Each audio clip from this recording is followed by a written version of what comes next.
अस्सलामु अलैकुम।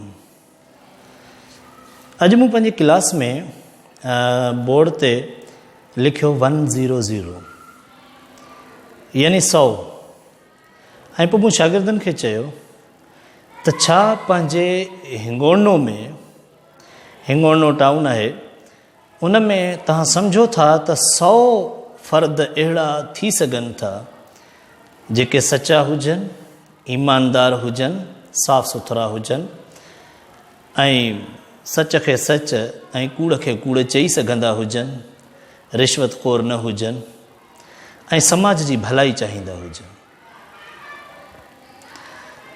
त शागिर्द ख़ामोश रहिया ऐं पोइ चयूं त न साईं एतिरा नथा थी सघनि। मूं हुननि जी ताईद कई, मूं चयो बिल्कुलु सही ॻाल्हि आहे, मूं त 100 मां हिकिड़ी ॿुड़ी घटि बि कई ऐं चयुमि त 100 त वॾी ॻाल्हि आहे पर 10 बि शायदि अहिड़ा हुजनि।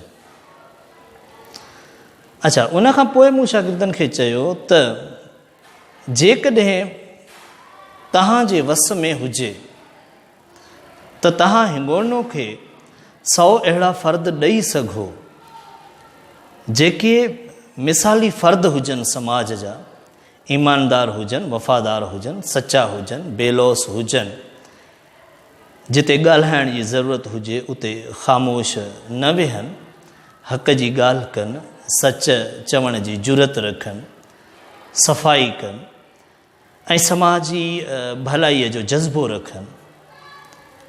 छा पोइ तव्हां ईअं कंदा, अहिड़ा फ़र्द ॾींदा तव्हां जेकॾहिं तव्हांजे वस में हुजनि? त शागिर्दनि चयो त साईं छो न, जेकॾहिं असांजे वस में हुजे त ज़ाहिर आहे ॾींदासीं, पर इहो आहे नामुमकिन। हर को माण्हू पंहिंजी मर्ज़ी सां हले थो।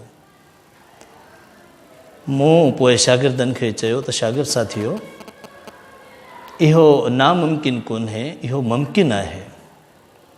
जेकॾहिं तव्हां चाहियो त तव्हां हिन हिंगोनो खे 100 फ़र्द अहिड़ा मिसाली फ़र्द ॾेई सघो था। त हुननि शागिर्दनि खे हैरानी थी। उन्हनि चयो साईं कीअं? मूं चयो त मुंहिंजे क्लास में तव्हां 100 शागिर्द वेठा आहियो। मुंहिंजे क्लास में 100 शागिर्द हुआ।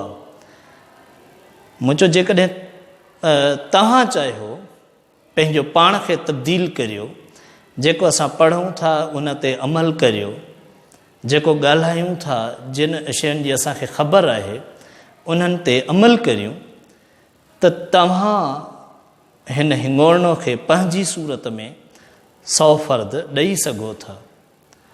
तव्हां मां हर बार जेकॾहिं पंहिंजो पाण खे तब्दील करे ऐं इहो अज़्म करे मिसाली फ़र्द थियण जो ऐं पंहिंजो पाण खे समाजी बहितरी जे लाइ वक़्फ़ करे, त पोइ तव्हां 100 ॼणा गॾिजी यक़ीनन हिंगोनो खे 100 फ़र्द अहिड़ा ॾेई सघो था।